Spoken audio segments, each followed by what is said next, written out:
never stop improving. It's always about becoming better, becoming a better version of yourself. No one succeeds overnight and no one fails overnight. Success is nothing more than a sum of small efforts repeated day in and day out. Number one, successful people take 100% responsibility for their own life. You see, I was struggling. I was in my 20s. I had just failed my 13th businesses. I had started and failed at 13 businesses. And back then I was lost. And I was blaming everything else.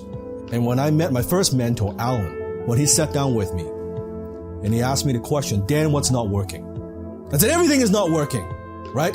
I'm not making enough money, right? I'm in debt. I had all these failures. I don't understand. Customers are so cheap. The government, I don't know why, right? The tax so high, everything, and the economy is bad. And I was just pointing fingers at everyone else. I wasn't taking responsibility for my own life. And my mentor, Alan, said to me, unless and until you take 100% responsibility for your own life, Dan, you're not going to be successful. And I thought to myself, maybe he's right. Maybe at that time I thought, maybe not 100%, but maybe I'm at fault. And he says, not maybe. Because you chose to start those businesses. You chose those partners. You chose to spend your time on this. Every single decision you made on your own, right, to the best of your knowledge, but still, you chose what happened. You chose and you act on it. And from then on, I learned to take responsibility. The buck stops with me.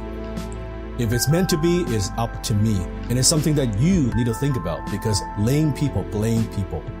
You can make money or you can produce results.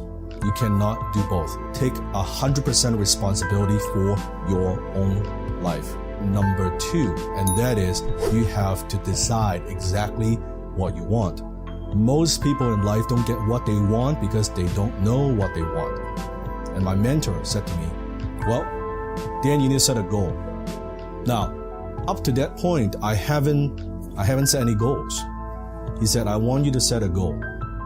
What is it that you really want? Now, at the time, as a young person, I thought my dream was I wanted to buy the RX-8 Master, red rotary engine.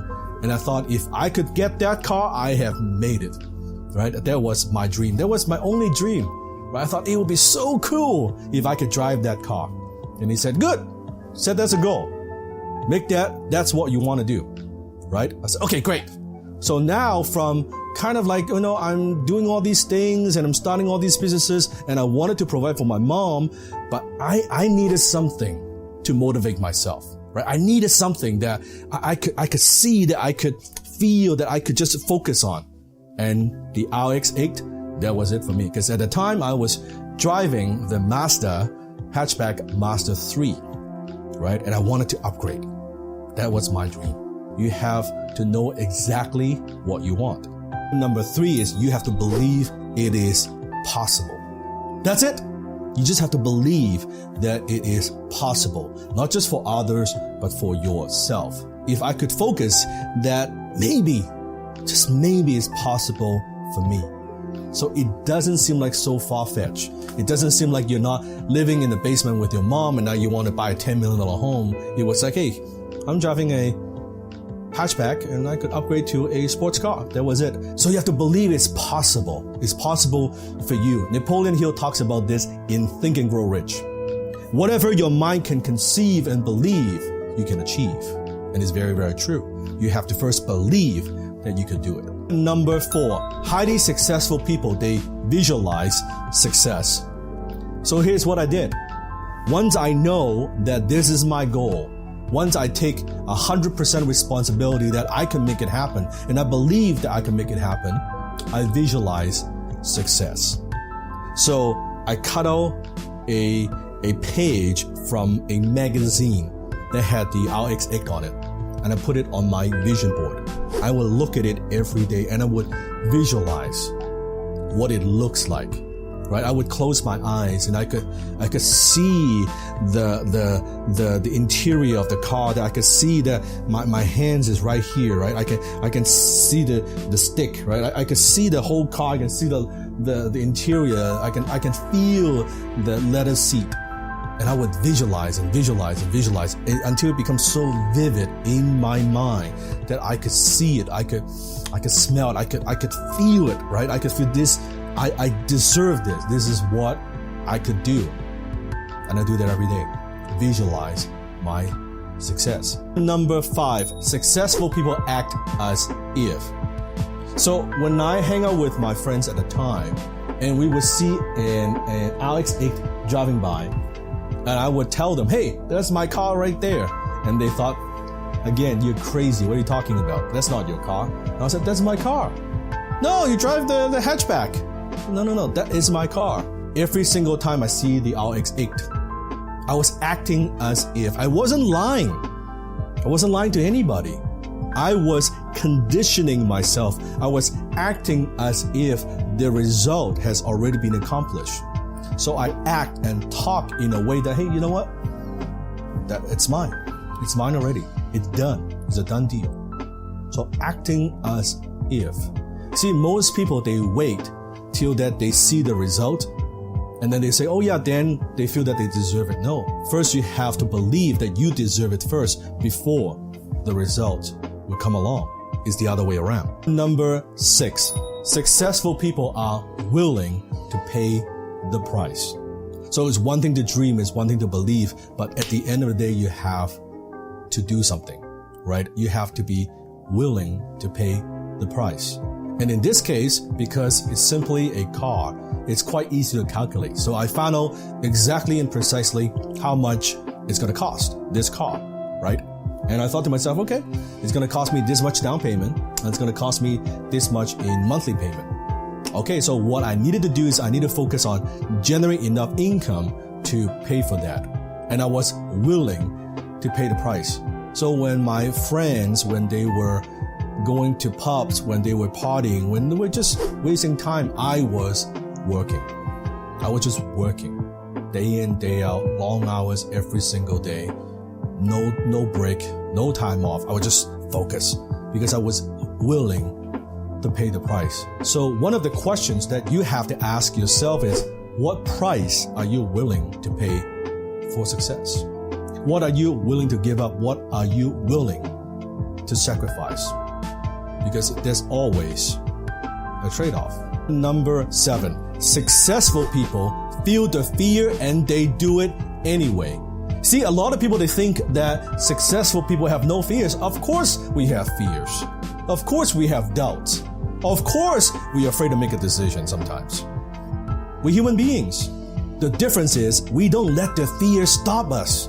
We don't let the fear dictate what we are or what we are not going to do. We feel the fear, you feel the fear, but we do it anyway. I remember I had to pick up the phone. I had to call business owners. I had to cold call and get clients. Was I afraid? You bet.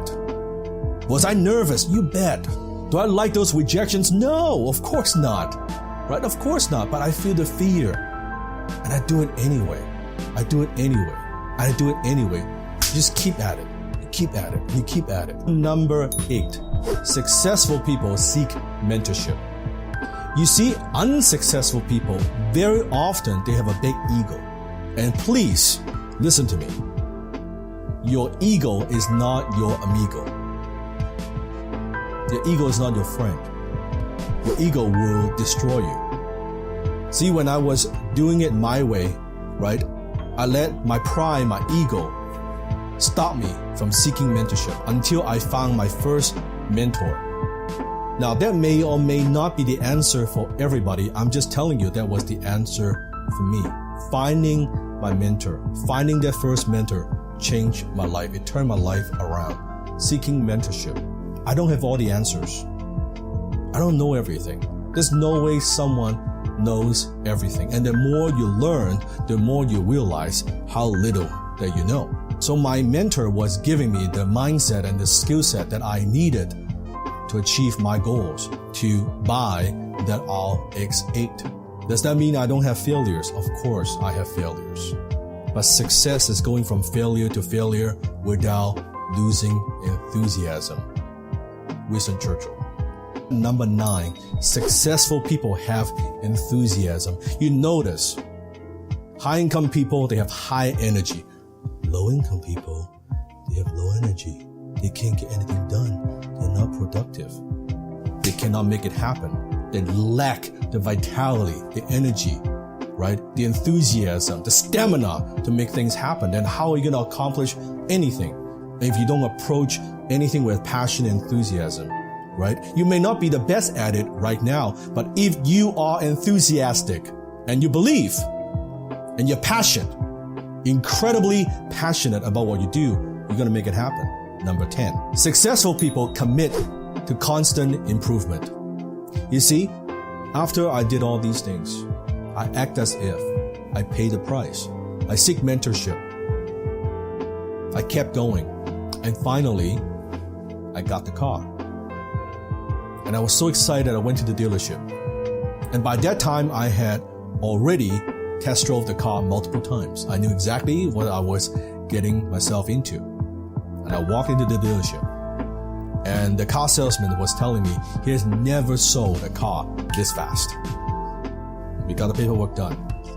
I drove the car off the dealership. And what's fascinating is, and I was excited. It was great, right? And I was driving the car, right, off the parking lot. And you know how I felt? Peace. I felt that I've seen this, I've experienced this many, many times. I felt that just like, hey, you know what? This is my car because I've visualized it so many times. I was actually incredibly calm.